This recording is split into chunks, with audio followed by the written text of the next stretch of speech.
Welcome to Movie House Cinemas. Popcorn? Yes, please. Sit back, relax, and enjoy the movie. Reclining chairs? Don't mind if I do. Action, thriller, romance, we got it all. Discover the cinema today. Movie House Cinemas, home of the movies.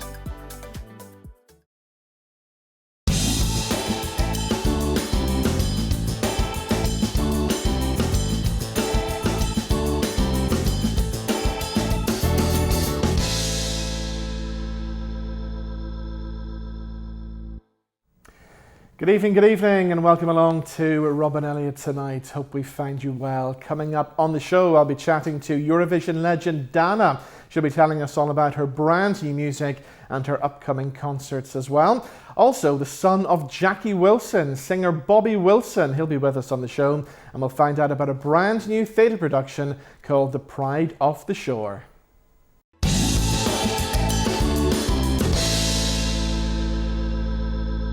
But as always, we begin the show by talking about the stories that really matter. We've got a young lady here who's been searching the internet. She's got her finger on the pulse, and she's bringing us 3 big news stories. Kim Kelly is here. How are you? I'm great, and even better because you called me young. Thank you. That's why we're friends. I like that. Anyway, do you know a pillock, or maybe a burk? Yeah.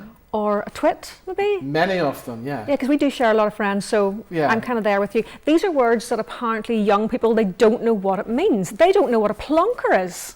Now, when you say that, I think of Del Boy and Only Yes. Fools and Horses. Yes. In fact, all those words were Del Boyisms. Did he make these up? I think he probably invented those. We've got Now, David Jason to thank for those. We grew up using these words. We grew up calling people twits and nitwits and things like that, and we thought we were being very daring. But apparently young people, the Gen Zs, have no idea what we're talking about because they have their own, they have their own lingo. We've talked about this before. We've tried to talk about this, but they don't know. And these words are at risk of dying out unless we bring back the pillock. Which I think in my life quite a few of them have been brought back. In fact, they never went away. Right, so this is your new campaign then to bring back the pillock. To bring the pillocks back. I think, I can see a poster campaign, bring back the pillock, bring back the plonker, because they are quite nice words, because they're not rude. No, they're not, no. But they're not swear words as such. Yeah. So can we use them? Can we start using them? But I'm sure if you looked into them, there's probably some real background to them that is really rude. And there's other words who like blighter.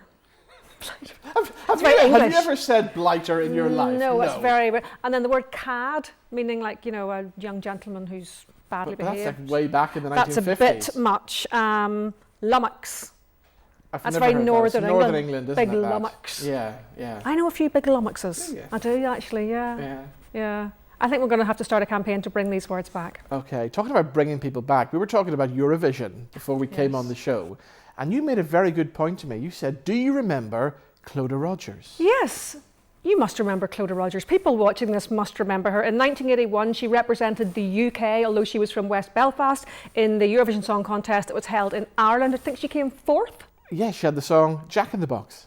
This woman was huge. I didn't realise it. I did this sort of deep dive the other night and I fell down a Clodagh Rogers shaped wormhole on the internet. Come back and shake me. This woman was like the Holly Willoughby of 1971. And yet nobody has heard of her apart from if you're in West Belfast. She was on TV every week with Mike Yarwood. Do you remember Mike Yarwood, the impressionist? I do, because I'm that old. Yeah. And she did stuff with the 2 Ronnies, the little one. She did, and she used to do Cilla Black impressions as well.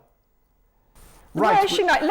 Clodagh Rogers. Where are you? If you're watching, I did meet her about 25 years ago. Yes. But Clodagh, if you're watching, we want you on this show. Because she represented the UK, she did really well, and she got into a lot of trouble because it was in Ireland and she got threats and stuff, and that wasn't very pleasant for her. Okay, well, Clodagh, but you're forgiven, Clodagh. Yes, come back. Yes, let's have you on the show. Right, what else have we got? Well, we're talking about lottery wins. Have you ever won anything in the lottery? I have won a tenner, I think, it's the most I've ever won in all the years. Okay, there's a lady in America, in Massachusetts. She's won £1 million twice within 10 weeks. Now that's lucky. Isn't it? So the first time she spent $10 on a ticket, and then she won one of those prizes, where you can either get the payout monthly or get the lump sum. So she took the lump sum. Right. and she was going to buy a car. Right. And then 10 weeks later, she spent $50 on a ticket. They must have obviously different lotteries than we have here. And she won another $1 million to be paid out, monthly, but she took the lump sum. Would you take the lump sum, or would you? Oh, I take the lump sum, definitely. Are you very, very firm about that? Yeah. Why? I don't know, just... You want the cash just in case, like, the lottery goes bust and you don't get it? Just in case, yeah, I would take it. Now, when you do the lottery, do you do the lucky dip, or do you use your same numbers every week? I don't do it anymore, but lucky dip. Now, I think when I used to work as a journalist in the south in Dublin, I remember looking at the stats, and you were statistically more likely to win using a lucky dip or a quick pick or whatever they call it. But then, I don't know, I mean, do those stats even mean anything? Probably not. No, I don't think they mean anything really. All right, let's move on to something else. Let's talk kebabs. A subject close to my heart. Yes. Obviously, kebabs, big fan of the kebab. I like a kebab, do you? I like a chicken kebab. I don't like that thing that's on the big thing that spins round. It looks like an elephant's leg. Yes, it spins round and then they kind of shave it off. That's called a doner kebab. Razor. I don't like that. That's beautiful. That's really a thing of beauty, yes. And Belfast actually has some terrific kebab shops. I digress. It's a late night food. It's quite healthy. Well, apart from obviously the saturated fats in the meat, but the salad bit's kind of healthy. Anyway, Germany, they reckon that the kebab is one of their national dishes. They serve up 13 billion kebabs a year. This is all new to me. I thought kebabs were from Greece. Well, they are, but apparently they're huge in Turkey. Right. No, not Turkey, Germany. Sorry, I'm getting confused. They're huge in Germany. So much so that a politician from the Left Party has stepped in because he thinks they're getting too pricey. Now, they're currently sitting at €7.90 over there, which actually is cheaper than they are here, but he's worried they're going to go above €10. So he's campaigning for the law to be changed. These people have little to be doing. It's great, isn't it? But anyway, he's campaigning so they cap the prices at €6 for an adult and €4 for a child. I didn't even know children ate kebabs because he doesn't want the kebab to become a luxury item. He wants it to be available for everybody. But now, so far, there's been no response from the Takeaway Association of Northern Ireland, although I will put in a call to them later on to see if they want to throw their weight behind this very, very worthy campaign. Have you had a fish supper recently? Yes, they're about £500, so they're about £14. 12 quid or something, 13 quid or something so for fish supper. But then it's not their fault. The rates, the electricity, the actual product, they're not making much either. Then they've got to pay, the delivery companies. Very tight margins. The government need to step in. Indeed. Now, I know you do love a good burger. I do. And you've been to a new burger place. Yes. On the Crumlin Road. Oh, so delicious. Belfast Burger we're talking about, and these guys actually won the best burger takeaway at the Northern Ireland Takeaway Awards. We were there. We were, and that was a good night too. Yes, I enjoyed that. And we featured that on the show a couple of weeks back, but we sent Kim along to find out how to make the perfect burger and find out all about this. So here's Kim at Belfast Burger.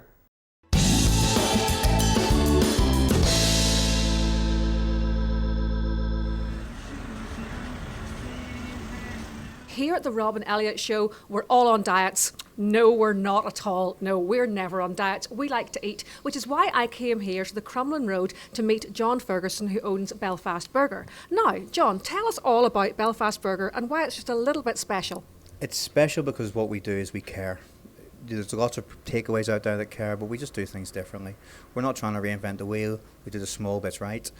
So what is the most popular burger here? Talk me through this menu. It smells absolutely delicious in here. The most popular burger is a cheeseburger. It sells everything out by 2 to 1. It's just a nice cheeseburger, done properly, nice garnishes, crunchy chips, cold drinks, dead simple.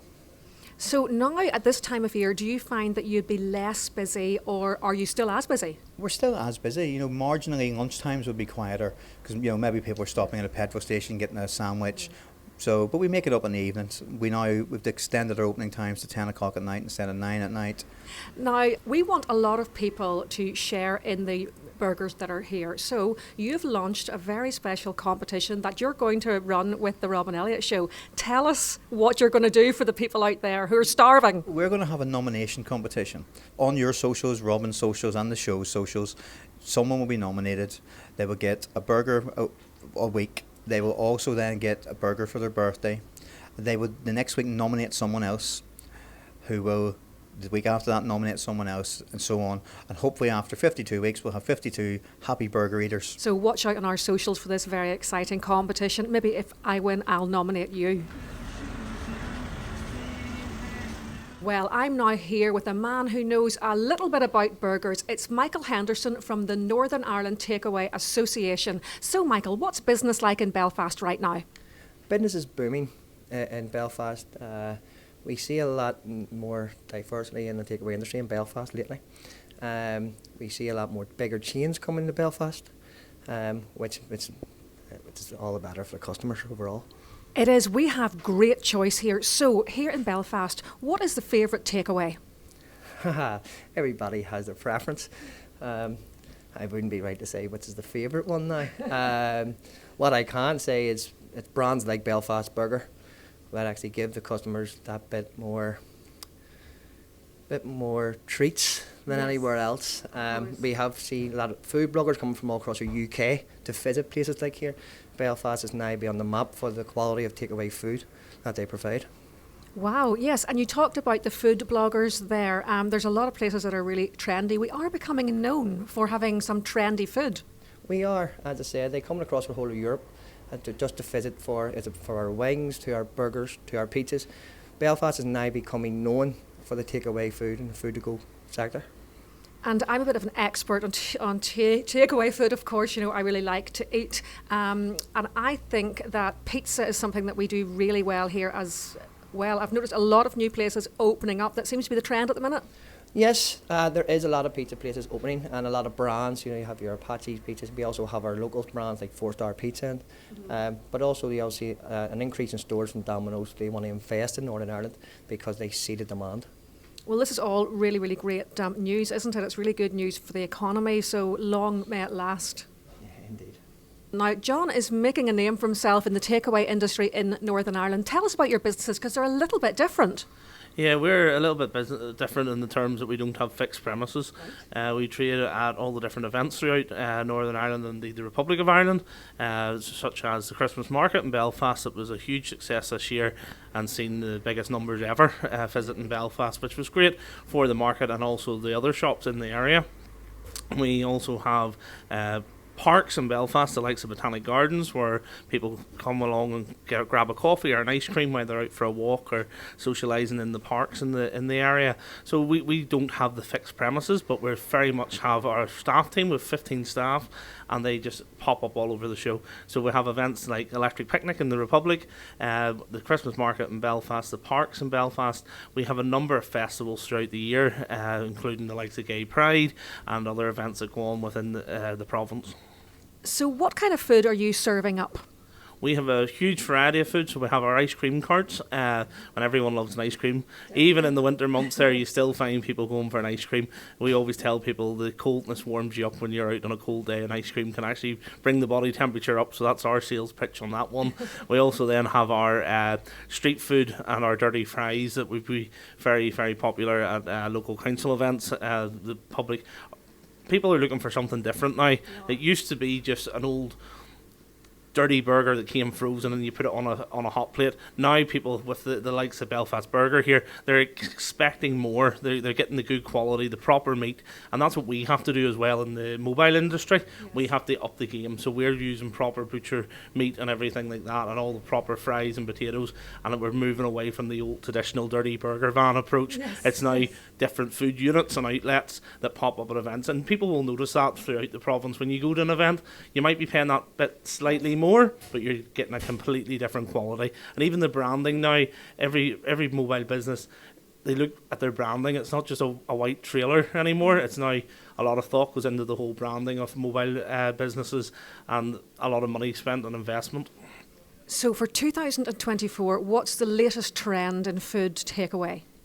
I think in the mobile industry, the mobile pizzas at events is still flying. Northern Ireland has really been hit the ground running with that. Again, you're always going to have the burgers out there. There's a number of different businesses providing fantastic stacked burgers that are just delicious. But pizzas are definitely up there with that, and the dirty fries would be one of our biggest in the business. Well, I'm really looking forward to seeing you and your staff very, very soon.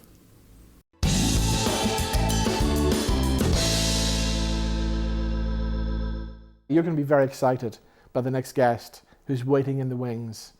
She's a Eurovision Song Contest legend from 1970. You know the song? All all kinds of everything remind me of you. Is that right? Look at the face. It could be the lady herself. We are talking to Dana right after these.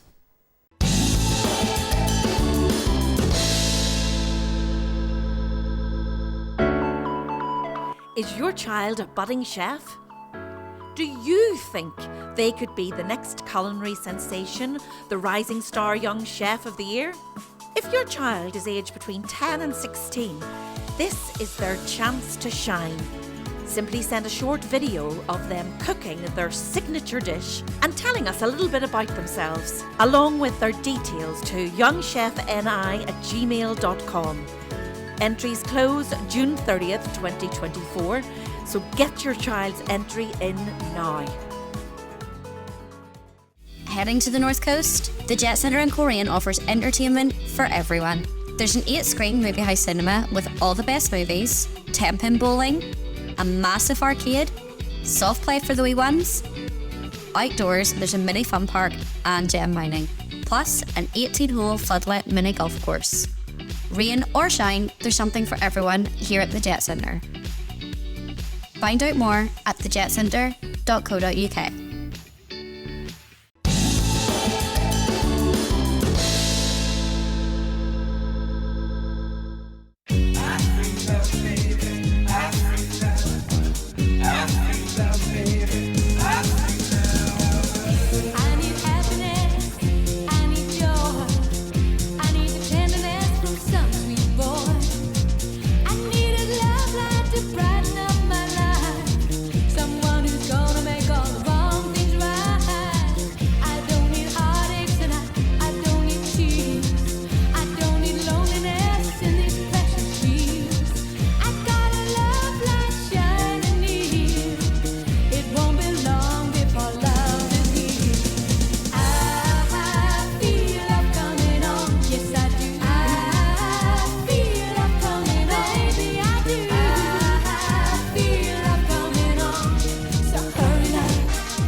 The lady herself joins us now on the line, and I think we have to now call her Dame Dana, do we? There is nothing like a dame. Today's a big day for you. Well, it's a great honor, and I can't actually quite believe that it is actually happening. So we're having family and friends, and that'll be lovely, Robin, to have everybody here. Because my husband says it should be him. Oh, But of course, yeah. he won't wear the dress, so he can't be a dame. There you go. So explain to me, what's all this about? How did it come about then? Well, it's like people honor, and it's very rarely given to women. John Hume is a knight, Bob Hope, Frank Patterson, Count John McCormick, but I think I'm the first Irish woman. So I accept it on behalf of all the incredible women who've really supported and influenced me, and inspired me. And I'll start with my little mum, who you met. You knew her. And she was lovely. Yeah, she was a good, strong woman. Like many of her age, came through very tough times. But she was an inspiration. So I share it with all those great women I've met in my life. And was your mum a musical lady? She loved music. She never went to bed at night without playing the piano. She had no formal lessons, but, she played by ear. And I think for each of the family, my father was a professional musician, but when it's your life, you don't so much, I don't mean insist, but you don't so much have this desperate urge that you must pass it on, whereas my mother did. And so we all did music and singing and different instruments. And yeah, she just was, I'd say she was a true natural musician. And do you remember the moment in your life, Dana, when you realized this is what I want to do? I want to go out there and become a singer. Was there one kind of song that inspired you, or how did it happen? Robin, I know you're going to laugh at this, but I think when I won a talent competition when I was about 15, and then I was singing folk and some country music, playing the guitar, but mostly folk. Yeah. And I won a talent competition, and the prize was to record. Yeah. So I got a recording contract with a tiny little company. It was actually a distributing company for Decca Records, and it was called Rex Records. And the man who was head of that, Michael Gagan, was I lucky to meet Michael Gagan. He was a real gentleman, but he knew there was a lot of talent in Ireland, but they couldn't get a break. They couldn't get a contract to move over into, the big market of the UK. So he gave the opportunity to artists to record on Rex Records, and I was one of them. And he sat me down the first time I met him, and he said, right, you have to believe that the next record you release is going to be a number one. And I thought, what a nice man. But he is totally crazy, because that would never happen to me. And it was 2 years later, all kinds of everything. And it was so out of the ballpark. Decca Records didn't have a master. Yeah. They never transferred the master. So Rex Records, which was a distributing company, had the biggest sales of any Decca release at that time and outsold the mother company. So he was just amazing. So, actually, before I was asked to sing in Eurovision, before I won the National Song Contest, I actually gave up singing, Robin, because I was singing mostly in folk clubs with some other great artists like the Dubliners and Planksty and Wee Four. And, they were all built to the same design. They had no ventilation, filled with cigarette smoke, low roofs, and I used to get so nervous going on stage. I mean, terrible headaches, terrible stomach ache. And I thought, I can't do this for the rest of my life.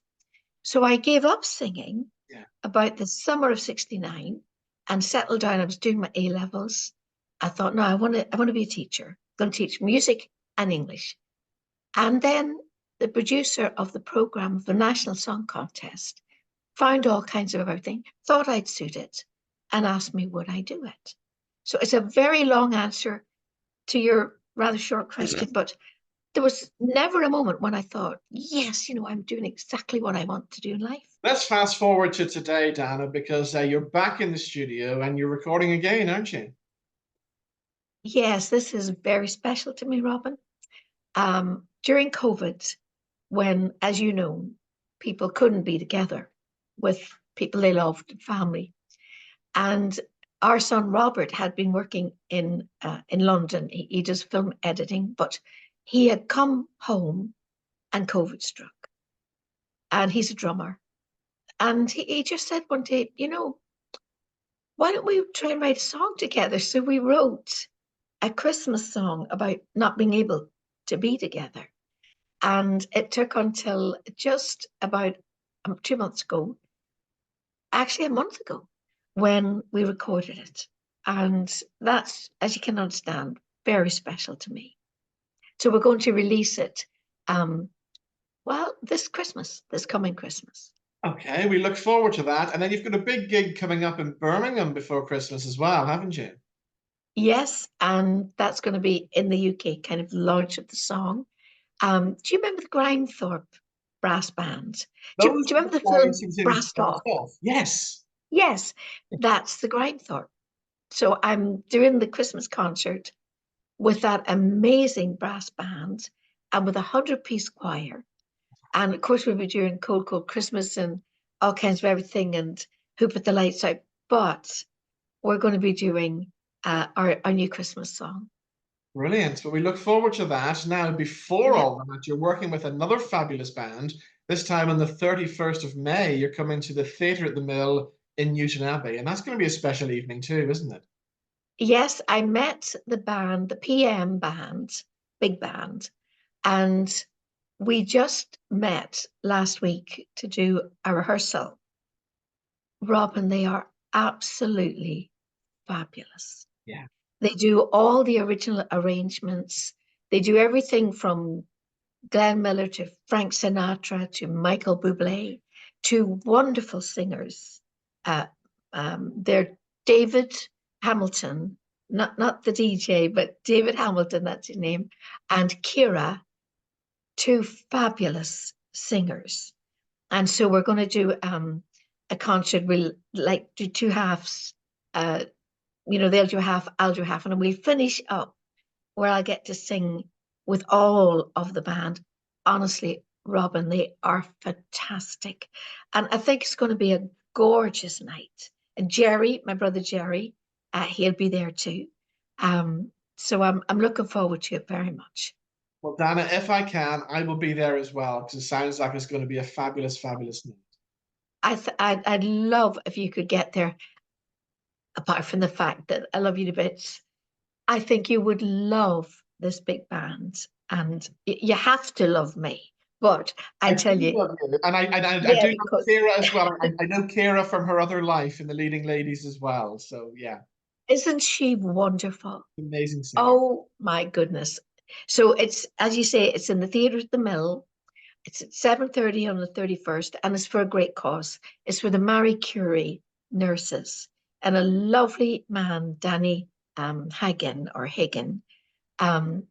asked about 2 years ago to see if I would do it. And since then, he lost his father. So it's a very special night. So it's the Theatre of the Mill on the 31st. And if you're doing nothing on the 22nd of December, it's in the Town Hall in Birmingham with the Grimethorpe Brass Band. There we go. 2 dates for our diary. And as well, Dana, I was walking down the North Pier in Blackpool the other day. Oh. And they have a roll of honour of all the legends who've appeared at the North Pier. And of course, you're on it. Your name is on that list. What's your memories of Blackpool? Do you know, I have always loved Blackpool. I've worked both the Opera House and the North Pier, and I love them both. Of course, the Opera House is massive. It's like 3,000 seater. But my memories of the first time I did the North Pier, I did my hair, I did my makeup, I walked down the pier, and the wind lifted the hair from my head. And when I got to the theatre, I was like a scarecrow. And I rushed in. I had no hairspray. I wasn't expecting it. And I ran into the dancers and I said, help. And they fixed my hair. It certainly makes you a family when you get to the bottom of the North Pier. And of course, you can't wear stiletto heels. Many's the time I've been stuck in the boards in the pier. But it's a wonderful feeling. I love company work, and I've always loved when I've been in Blackpool. Yeah, brilliant. Dana, as always, it's been lovely to see you. We love you lots. Thank you so much for joining us on the show. And lovely to see you. And you are looking so well, Robin. We're going to have a chat about what you're doing, okay? Okay, we'll do that next time we speak, yeah? Okay, love you. Love you, Dana. Bye-bye. Bye.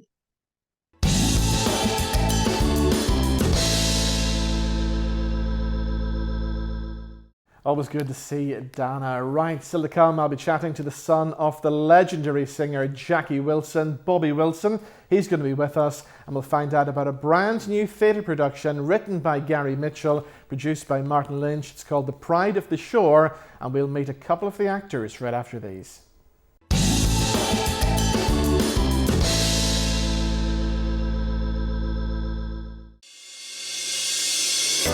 Do you know a mighty woman who has made a significant impact in her community or profession?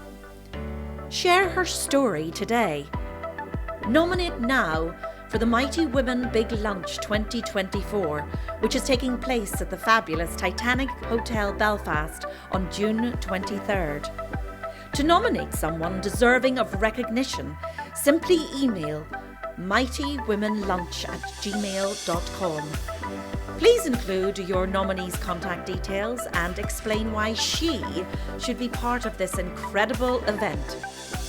Let's celebrate women who make a difference.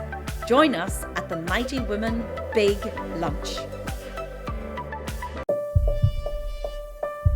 Here we are on the North Coast, where sporting legends are made. He needs this putt to advance to the next stage, but can he do it? The crowd are holding their breath. Can he cope with the pressure? Dad, would you take the shot?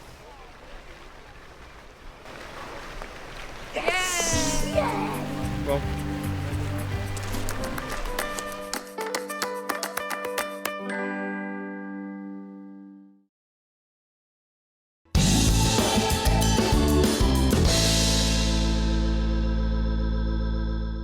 And welcome back to Robin Elliott tonight. And next up, we're going to find out about a brand new show that's been written by Gary Mitchell. And Martin Lynch is producing it. It's called Pride of the Shore. And before we meet a couple of the actors who are appearing in it, let's take a look at this. That is Marie Jones, who's also starring in the show as you've never seen her before. Eiméar and Robert, what is going on there? Yeah, so it was the promotional day today for Pride of the Shore, which is the show we're doing, and that was Marie with the drum, which I'm pretty sure she never thought she'd ever do in her life, but there we go. Marching behind her. Yeah, but you know what? I think she was secretly enjoying that. Oh, she was loving it, yeah. She saw the drum and just I think she's like been a moth to a flame. Woken up to a new leash, new career. Eiméar, tell us about the play. What's it all about? Because it's a very interesting situation because you've got community actors working with professionals, and when you look down the cast list, it's like who's who of Northern Ireland acting, isn't it? I know. With the casting, we'll have Marie Jones, big names, Antoinette Morelli, Matt Forsyth, Ivan Little, and myself and Robert as the 6 professional cast. And then we're working with the community cast, and they're all from Tigers Bay, York Road, and all really just working class Protestant community.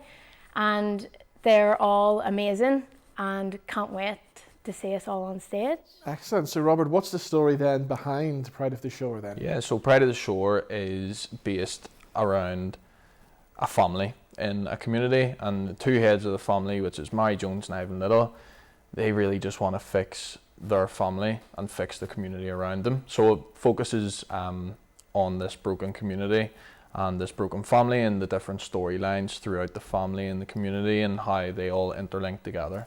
So tell us about your character then. Who do you play? Yeah, so my character is the brother of Eiméar's character. His name's Larry, and he is 18 years old in this play, and he is this grandson of Ivan and Marie, who is just a bit lost.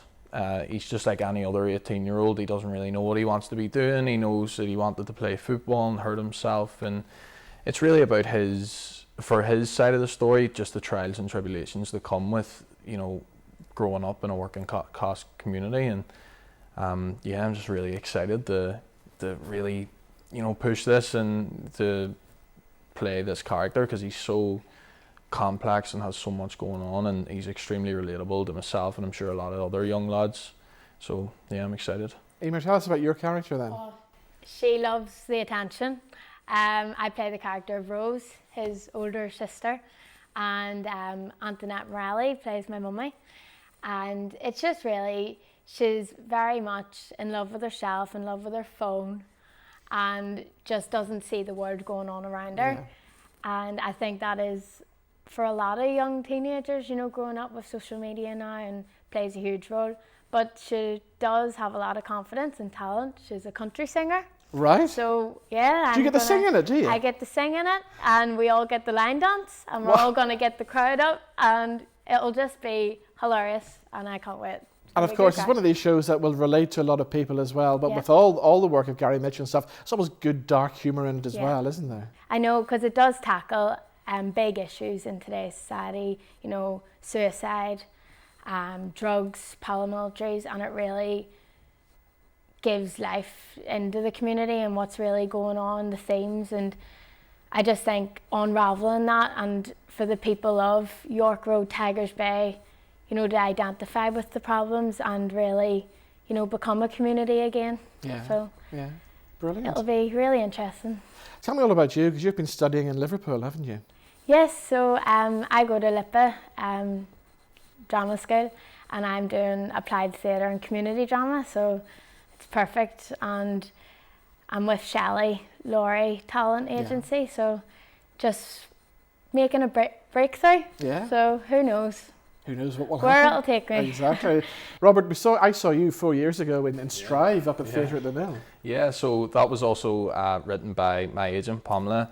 I'm with Wolf, so I've sort of taken a little detour from that. I'm currently in Queen's studying nursing, but I've still got my creative arts in me, and I'm really going to push for it, and hopefully this will lead me down a path of, you know, being able to take the arts and doing something with it. But yeah, I'm just loving this whole experience. The show now, obviously when I was in Strive I was not a professional actor, and now to be labelled or see your name under professional cast on the back is just something insane. And to be working with the likes of Mary Jones, Martin Lynch under a Gary Mitchell production, it's just a complete honour to walk into that rehearsal room every day and just see them hone their craft and take little pieces from everyone. Yeah. So when and where can we see it then? So we're opening on the 8th of June in Dunkirk Community Centre, and that will be a brilliant night because we're right in the heart of the community. Yeah. And then we open up in the Mac from the 12th of June to the 23rd. So everyone should definitely get their tickets, and there's going to be a live band. Right. We have Pride of the Shore band playing on stage. Wow. So a big band of like 40? Yeah. 40? Yeah. And there's a big community cast of about 20 to 25, and then there's 6 professional actors on stage. We're going to blow the roof off the Mac Theatre, and it'll be a brilliant evening. Yeah, so it's not one to miss. And you're going to have everybody line dancing as well. Everyone line dancing to my lovely singing that I do need to learn how to play the guitar. So we'll see. You've got a couple of weeks yet. I have 3 weeks. Yeah, okay. We'll see. All right. Guys, thank you so much for coming in. Thank you. The best of luck with the show. Looking forward to you. seeing it. Thank you. Appreciate that. Right, before we meet singer Bobby Wilson, let's catch up with our good friends from the Rome NI app. Earlier on this week, I caught up with their CEO, Andy Bartlett, to find out about Rome Wednesdays.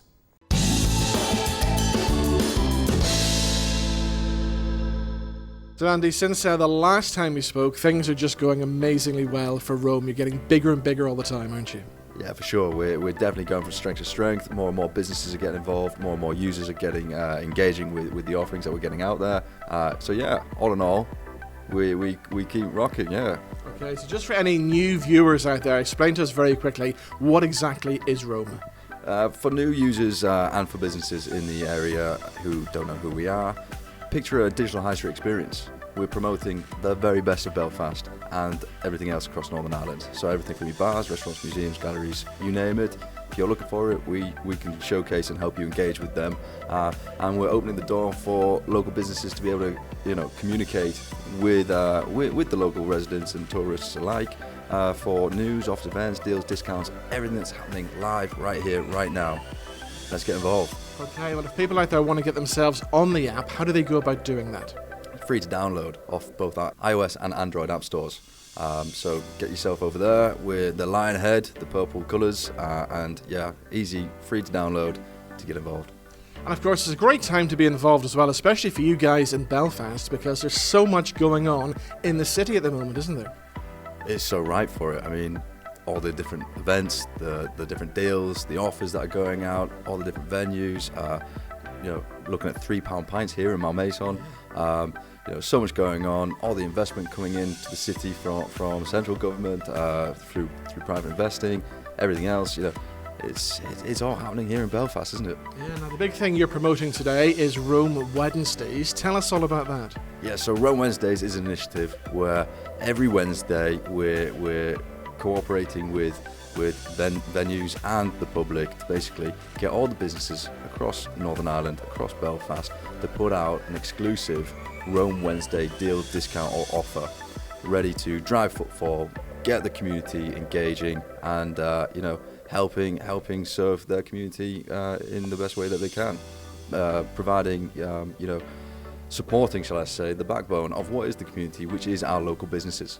Exactly. So what about businesses out there who want to get involved then? How do they go about doing that? So to get involved as a business, just head over to our website, quickly search into Google, Rome Northern Ireland, and from there you'll be able to find exactly, we direct you every step of the way on how to get involved, and then simply go to our website, fill out the form, and then one of our team will be in touch, and we'll get you signed up, we'll get you registered, and we get you rolling.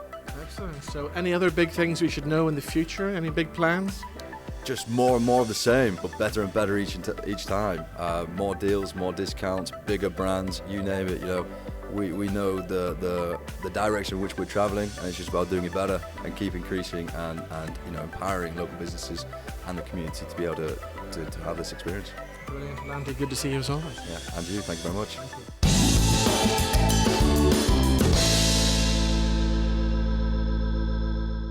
Still to come, I'll be chatting to the son of the legendary Jackie Wilson. Bobby Wilson is with us right after these.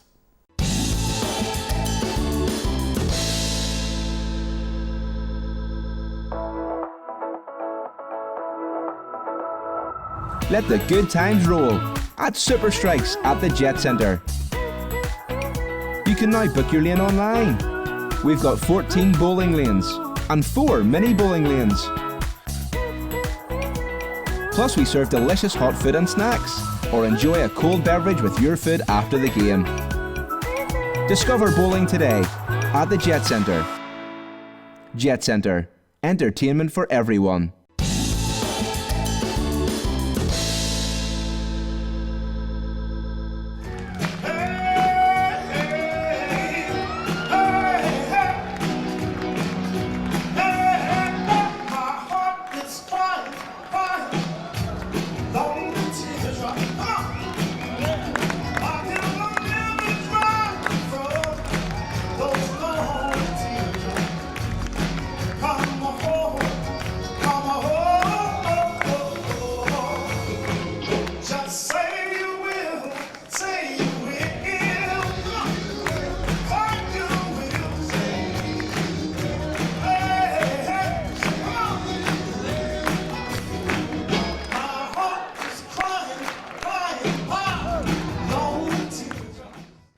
So there we go, a little clip of the current single from Bobby Wilson. That's called Lonely Teardrops, and I'm pleased to say the man himself joins us now. Bobby, how are you today?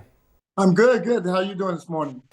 Very well, thank you. So Bobby, you've had this remarkable life, and I wasn't really sure how to introduce you in the intro because there's so many things we can talk about. You've had a crazy life, haven't you? Well, yeah, it was different compared to things that's going on today, no. Taking you back to your childhood and growing up in foster care, things can't have been easy for you. Well, see, the thing about it is I thought it was normal. I was raised in a foster home. I didn't know it was a foster home, and I didn't find out till I was much older. And so, you know, so I was always surrounded by a bunch of kids. I did have medical challenges, you know, with rickets at the bones, underdeveloped lungs, underdeveloped intestines, and a speech impediment. So I had a lot of stuff that I had to overcome. But as a child, I thought it was normal. And is it true that the doctors actually thought that you would never make it through to adulthood? That's true. Yeah, that's true. They kept telling my foster mother that they don't think I'm going to make it to certain ages, and you know, and even when they said that, it didn't dawn on me till I got a little older what they were talking about. Yeah. So I played, you know, like most kids do, and I remember listening to music, and you know, imagination was a big thing for me because we didn't have much. So you know, I played cowboys and Indians, and you know, I was raised in South Carolina, so we were playing in the woods. So you know, imagination was everything for me when I was a child. So then, how do you actually discover that your dad is actually Jackie Wilson? When I was a child, or when I was a young adult, I should say, I decided I was going to do 30 years in the military and retire fat, dumb, and happy. And buy myself a little trailer and drive around Vegas. I mean, not Vegas, drive around Canada and America. But that didn't happen. 10 years into the Navy, I started passing kidney stones and earned myself a medical discharge. I wasn't happy about that. And because of that, at that same time, I was going through a divorce with my first wife, And she was my high school sweetheart. We met at 12, 13 years old. So I'm going through a divorce and getting kicked out of the Navy at the same time. So my whole life changed, and it was a real dark period for me. And I was ready to really check out of this world. This is one time, after all the challenges I was going through, I was ready to leave because I felt like my whole world ended. That's a song, David Ruffin.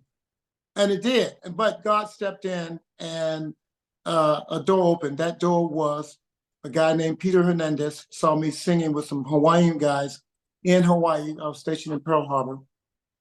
I was at the Officers Club, the Navy base, when Peter Hernandez was there, and he heard me sing a song and karaoke. First time I was ever introduced to karaoke, and I was singing My Girl. And he walked up to me and said, "Hey man, you got a really nice voice. I want you to be part of my doo-wop group called the Love Notes." So I went down and checked out his show at the Waikiki Sheraton. It was the Love Notes doo-wop show. He moved his show from Brooklyn, and there were 7 people in there, 7 guys, and a little boy named Bruno who was doing Baby Elvis, his son. Also, there were 7 young ladies. Powerful show. And I remember the first time I saw it, I was like, I don't know how to do that. It's funny. And Pete said, "Oh, don't worry, follow my lead. I'll teach you how to do it." I joined the group, and that was the break for me. That was the beginning. Because then, after a year of being on stage, learning harmonies, learning how to sing with this group, I fell in love with show business. My hair started growing. I had to grow the pompadour because Pete was like insisting, you got to have your own hair, you know. Yeah.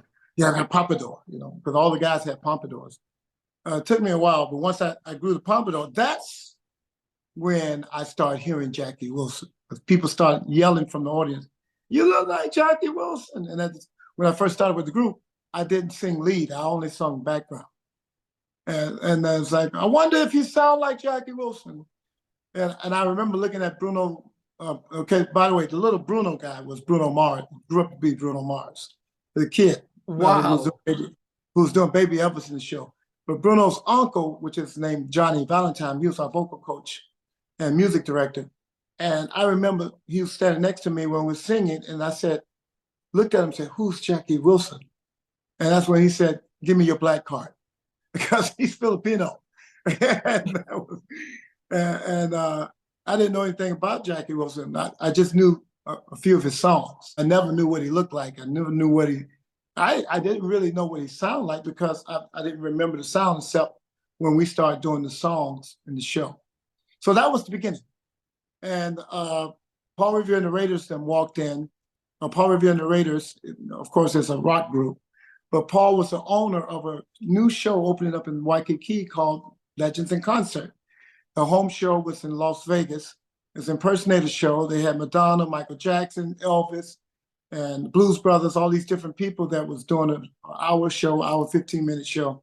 Right next to us, they came to see Bruno because Bruno was very famous as a child. He did 2 movies with Nicolas Cage, Leaving Las Vegas, and then he was on the talk show circuit with Jay Leno and David Letterman and Arsenio Hall. So Bruno at 7 years old was very famous. Yeah. So they came in to see Bruno, and Paul saw me. And when Paul saw me, he walked up to me and said, "Hey, Papa, you look like Jackie Wilson." And then I started talking to him. He said, "Oh my God, you talk like him." He says, he was a good friend of mine. I had him on Where the Action Is. But when he was telling me all this stuff, it blew over my head because I didn't know what he was talking about. Yeah. And I thought Paul was a businessman. I didn't know he was a rock and roll legend. Yeah. I had no idea. So it's funny. Somebody else who knew your dad is Levi Stubbs, and you would then go on to eventually meet him as well. Years later, after working for Legends in Concert, Paul Revere said, "I'm going to send you to New York." Jackie Wilson was king of New York and working our show. They had 15 shows around the country, Legends in Concert shows. So he said, "We'll have you work in New York, Atlantic City." And he sent me there, and that's when I met the Four Tops, because they came to my show, I guess, 2 weeks in a row watching me, talking about me, and calling people on my behalf and say, "Have you seen this kid? It's doing Jackie Wilson. It's a kid doing Jackie Wilson." Then they would call the Jackie Wilson family, and everybody was showing up in the audience, and I had no idea they were there. And finally, they called me up with the entertainment director and said, "Hey, we want to meet Bobby Brooks," which was me. And they finally took me up, and the Four Tops were doing a corporate gig in Ballie's Park Place, so nobody really knew they were in the building. And they took me up to their floor where they were. They were in like a makeshift green room. And that's when I walked in and I met Levi and I met Duke and the whole group. And they started drilling me because Jackie Wilson was their first cousin. First question Lawrence Payton asked me is, "Are you being Bobby or Jackie right now?" And I was just standing there. And no, I am being Bobby. Yeah. I don't know what Jackie Wilson would be like outside the stage. He says he would be just like this. And they all laughed and were tickled to death and said, "So you just been you." And at that time, did you realize, hang on a minute, something weird, something strange is happening here? I was like, okay, now what's going on? You know, because I never talked about, especially in show business, I never talked about the way I grew up. I never talked about growing up in a foster home. As I got older, especially in my teenage years, that's when it became painful. Because then I'm like, nobody wants me, nobody, why was I abandoned? All these crazy, I would say, devil questions came in my head. And when I say devil, it was like Satan was trying to take me down. And so I would battle in my head with Satan. I'm good enough. No, you're not. Well, I'm loved. No, you're not. Well, people love me. Nobody loves you. You're alone. You're nobody's child. And so as a child, everything was great. But once I hit those adolescent years, I hit the teenage years, that's when I started having a little rough time with it. So I never talked about it. I never talked about, the way I grew up and not really. And my foster family, even though it was one of the best families I could have ever been put in, God blessed me from the beginning, because my mother saw me through all my medical challenges. She saw me through my speech impediment. She saw me through everything that I had to get me to where I was. And now here I am, a performing entertainer, working in a impersonator show, making a good living. I was married again and had a family. So I was a productive citizen. And then when Jackie Wilson came from out of left field, I remember asking God, why Jackie Wilson? Because I couldn't seem to get away from it. I wanted to become a recording artist, and I got picked up by Columbia Records. They were looking at me to sign me. So I was like, yeah, I'm getting my chance, because now I was dreaming of becoming that rock star that my friend Bruno Mars is. So I was like, okay, I got my way, but it didn't work out. Even Paul was guiding me and stuff like that. But the Jackie Wilson thing kind of slid in on me, unbeknownst to me. But when once I met the Four Tops and started meeting people in the family, I became very close to one of my brothers, Thor. God bless him, he's passed away, and that's when I really accepted my name. I accepted who I was, and when I embraced that I was Jackie's son, that's when my whole world opened up. The whole world opened up as far as entertainment, carrying his banner, keeping his music alive. I wanted people to know who he was because he was this pioneer that has been swept under the rug. However, when I went to Europe, he's still a superstar. But you never got the chance to meet him. And for me, that's the saddest part of this story, that you never got to meet your dad, but you never even got to meet the legendary Jackie Wilson as well. Yeah, he passed away before I got a chance to know who he was. And I met so many of his friends that said he would have loved to push you through the door. He wanted the kids to be a star. He wanted one of the kids to follow his footsteps. So so many stars I can name told me the same thing. Dionne Warwick, of course, Levi and Duke, Otis from the Temptations. I mean, you name it. Mary Wilson used to tell me all the time, and my godmother, Martha, she always said, Martha Reeves, she always said, that Jackie always wanted one of his kids to sing. He would have loved you. He would have knocked doors down for you. And it was because he was the man, and he was. You know, I've used a couple of people out there that's still around.